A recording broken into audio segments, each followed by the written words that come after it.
Hello everyone, welcome back to our channel. मैं हूं आपकी host Aliya Sattan from university page visa consultant. आज हम बात करने वाले हैं फिनलैंड के ऊपर कि आपको स्टडी के लिए फिनलैंड को क्यों चूज़ करना चाहिए। मोर ओवर हम रिक्वायरमेंट्स की बात करेंगे, एलिजिबिलिटी क्राइटेरिया को देखेंगे और कुछ फेमस यूनिवर्सिटीज़ को भी डिस्कस करेंगे। और फिनिश यूनिवर्सिटीज़ में अप्लाई करने के लिए आपका क्या एप्लीकेशन प्रोसेस है और इसके अलावा हम वीज़ा प्रोसेस को भी डिस्कस करेंगे।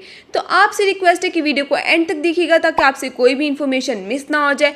और अगर आप हमारे चैनल पे न्यू है तो हमारे चैनल को सब्सक्राइब कर दें फॉर मोर वीडियोस। तो चलें अपनी वीडियो को स्टार्ट करते हैं।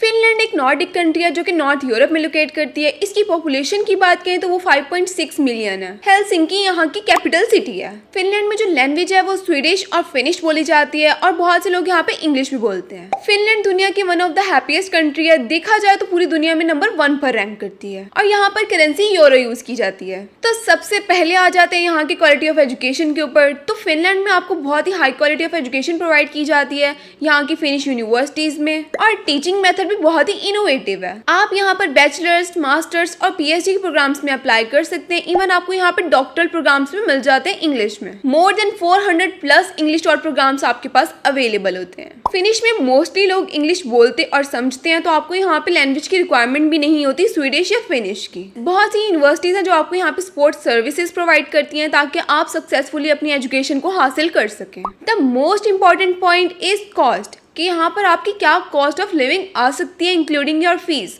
जो यूरोपियन यूनियन से बिलोंग करते हैं उनको कोई फीस नहीं पे करनी पड़ती, वो फ्री में पढ़ सकते हैं। लेकिन इंटरनेशनल स्टूडेंट्स को अब फीस पे करनी पड़ती है for their education. More over आप एज एन इंटरनेशनल स्टूडेंट यहाँ पे स्कॉलरशिप पर भी अप्लाई करके आ सकते हैं। आपको बहुत सी स्कॉलरशिप अपॉर्चुनिटीज भी मिल जाती हैं। ये आपके लिए एक अच्छी अपॉर्चुनिटी साबित हो सकती है। Scholarships like Finnish government scholarship, एजू5 फेलोशिप स्कॉलरशिप, आप इन स्कॉलरशिप पर अप्लाई करके आ सकते हैं। आपको इसके अलावा भी बहुत सी स्कॉलरशिप्स मिल जाती हैं जिनमें आपकी फीस टोटली वेव्ड ऑफ हो जाती है। और जो मेरिट बेस्ड स्कॉलरशिप होती है वो आपकी परसेंटेज के ऊपर डिपेंड कर रहा होता है। आपकी परसेंटेज के मुताबिक आपको वो कुछ परसेंट की स्कॉलरशिप दी जाती है। लाइक कुछ स्कॉलरशिप्स में आपकी 100% फीस वेव्ड ऑफ हो जाती है और कुछ मेरिट बेस्ड स्कॉलरशिप्स में आपकी 50% या 80% फीस वेव्ड ऑफ हो जाती है। तो वो आप इनके पोर्टल पे जाके चेक कर सकते हैं। कुछ फेमस यूनिवर्सिटीज को चेक कर लेते हैं। तो यहाँ पे आपको 2 टाइप्स के इंस्टीट्यूशन मिल जाते हैं।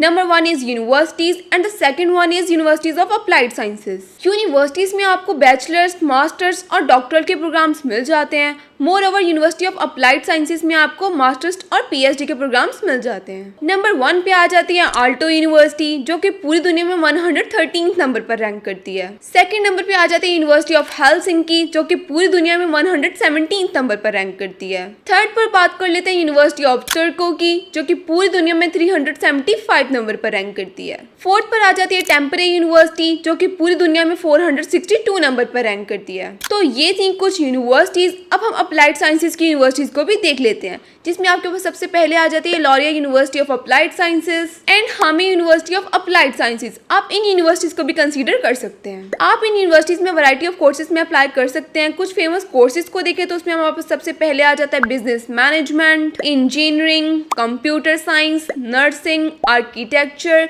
टूरिज्म एंड हॉस्पिटैलिटी जैसे बहुत से कोर्सेज मिल जाते हैं जिनमें हम अप्लाई कर सकते हैं। सेफ्टी एंड स्टेबिलिटी में फिनलैंड दुनिया की one of the safest countries में आती है जो कि स्टूडेंट को एक सेफ इन्वायरमेंट प्रोवाइड करती है। फिनलैंड में अप्लाई करने के लिए आपके साल के 2 इनटेक्स होते हैं। एक होता है स्प्रिंग इनटेक और एक होता है ऑटम इनटेक, जो अगस्त के एंड या सितंबर के स्टार्ट में शुरू हो जाता है और मई के एंड में क्लोज हो जाता है। इसके अलावा जो रोलिंग एडमिशंस होते हैं वो पूरे साल ही ओपन होते हैं। ट्यूशन फीस आपकी यहाँ पे 4000 to 18000 पर ईयर तक रेंज करती है, बट वो भी डिपेंड कर रहा होता है कि आपने कौन से कोर्स को सिलेक्ट किया है।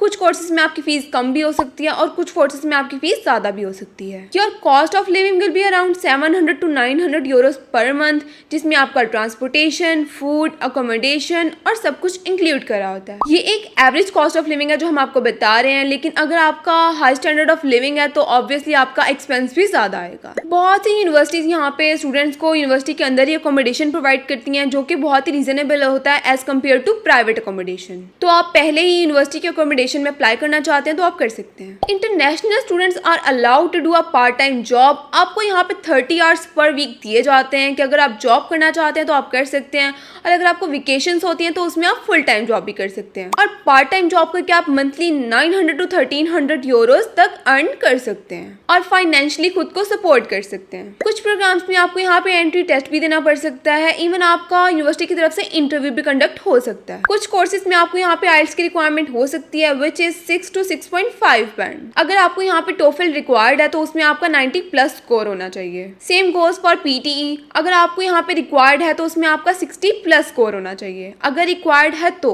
अब आ जाते हैं हमारे most important point application process के ऊपर। प्रोसेस यहाँ पर 2 टाइप्स में कन्वर्ट कर दिया गया। The first one is pre admission process and the second one is post admission process. तो सबसे पहले हम प्री एडमिशन को डिस्कस कर लेते हैं।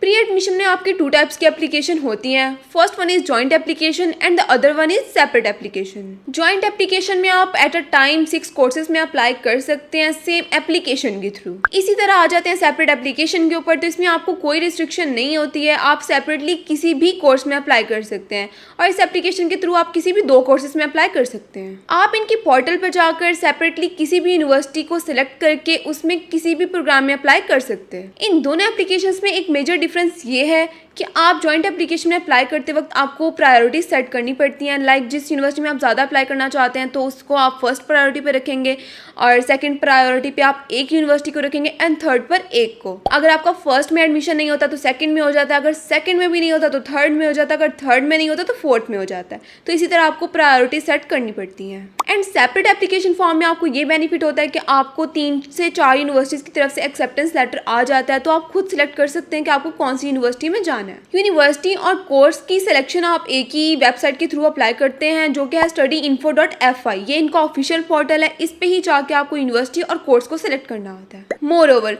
रोलिंग एडमिशन्स तो पूरा साल ही ओपन होते हैं, जैसे कि मैंने आपको बताया है। कुछ यूनिवर्सिटीज़ ओपन ही रखती हैं, तो अगर आप अप्लाई करना चाहते हैं तो आप यूनिवर्सिटी की डेडलाइंस को चेक करके अप्लाई कर सकते हैं। अब आते हैं आपके डॉक्यूमेंट्स की रिक्वायरमेंट्स के ऊपर। तो इसमें आपको सबसे पहले आपके एजुकेशनल डॉक्यूमेंट्स रिक्वायर्ड होते हैं जो कि अटेस्टेड होने चाहिए। इसके अलावा आपको आपके आइडेंटिटी डॉक्यूमेंट्स जैसे आपका पासपोर्ट, रिज्यूमे और पिक्चर्स रिक्वायर्ड होती हैं, और यूनिवर्सिटी की तरफ से 2 रिकमेंडेशन लेटर्स रिक्वायर्ड होते हैं जो कि आप अपने प्रीवियस इंस्टीट्यूट के किसी भी प्रोफेसर से बनवा सकते हैं। और आपको एक मोटिवेशन लेटर रिक्वायर्ड होता है जो कि बहुत ही स्ट्रॉन्ग होना चाहिए। आपका मोटिवेशन लेटर स्ट्रॉन्ग होगा तो आपके एडमिशन के चांसेस बहुत ज़्यादा बढ़ जाएंगे। और इसके अलावा अगर आपके पास वर्क एक्सपीरियंस है तो आप वो भी ऐड कर सकते हैं, वो भी आपकी प्रोफाइल को इन्हेंस कर देगा। इस सारे एडमिशन प्रोसेस में आपके 2 से 3 मंथ्स लग सकते हैं। आपको यूनिवर्सिटी से एक्सेप्टेंस लेटर का वेट करना होगा, देन ही आप रेजिडेंस परमिट के लिए अप्लाई कर सकते हैं। इसकी एम्बेसी पाकिस्तान में नहीं है तो आपको या यूएई जाना पड़ता है या आपको तुर्की जाकर अपने वीज़ा प्रोसेस करवाना पड़ता है। प्रोसेस स्टार्ट करने के लिए सबसे पहले हम वीज़ा के डॉक्यूमेंट्स की रिक्वायरमेंट्स की बात कर लेते हैं। तो सबसे पहले आपको अपॉइंटमेंट बुक करनी होती है जो कि आप VFS ग्लोबल के थ्रू बुक करते हैं। इसके लिए भी आपको फीस पे करनी पड़ती है जो कि है 30 यूरोज। और आप एम्बेसी को ईमेल भी कर सकते हैं, वो आपको एक टाइम स्लॉट दे देते हैं कि आपने इस टाइम पर आना है और अपने डॉक्यूमेंट्स को प्रेजेंट करना है फिजिकली। तो वीज़ा अप्लाई करने से पहले आपको PR के लिए अप्लाई करना होता है। इसके लिए आप ऑनलाइन वीज़ा फॉर्म फिल करते हैं और अपने सारे डॉक्यूमेंट्स को अटैच कर देते हैं। और मैं डॉक्यूमेंट्स आपको बता देती हूँ कि आपको कौन कौन से रिक्वायर्ड है। सबसे पहले आपको आपका अकोमोडेशन का प्रूफ रिक्वायर्ड होता है और आपको यूनिवर्सिटी की तरफ से जो एक्सेप्टेंस लेटर मिला होता है आपने वो देना होता है। आपकी हेल्थ इंश्योरेंस, आपके अटेस्टेड एजुकेशनल डॉक्यूमेंट्स, इसके अलावा आपका आइल्स का सर्टिफिकेट या आपका इंग्लिश प्रोफिशिएंसी सर्टिफिकेट और आपकी फ्लाइट की रिजर्वेशन है जो आपने अटैच करनी होती है। यही सब डॉक्यूमेंट्स हैं जो कि आपने फिजिकली भी वहाँ पे जाके प्रेजेंट करने होते हैं। तो एम्बेसी जाते वक्त आपके पास ये सारे डॉक्यूमेंट्स होने चाहिए। इस सारे प्रोसेस में भी आपके 1 से 2 मंथ लग सकते हैं। मोस्ट इंपॉर्टेंटली आपको यहाँ पे बैंक स्टेटमेंट शो करवानी होती है जो कि 6,720 यूरोज की होती है। वो आप अपने अकाउंट में भी शो करवा सकते हैं। अगर आपका अकाउंट नहीं है तो आप किसी ब्लड रिलेशन के अकाउंट में भी शो करवा सकते हैं। और अगर आपको कोई स्पॉन्सर करे तो आप उसके अकाउंट में भी ये सेम अमाउंट शो करवाते हैं। और इसका रिजल्ट आपका 2 वीक्स के अंदर अंदर आ जाता है। आपको बता दिया जाता है कि आपका वीज़ा एक्सेप्ट हुआ है कि रिजेक्ट। अगर एक्सेप्ट हो जाता है तो 15 डेज के अंदर अंदर आपको आपका कार्ड मिल जाता है। वो आप पार्सल के थ्रू भी अपनी कंट्री में मंगवा सकते हैं। सो गाइस, ये था हमारा प्रोसेस। तो मिलते हैं इस तरह के नेक्स्ट वीडियो में। तब तक के लिए अपना ख्याल रखिएगा। अल्लाह हाफिज़।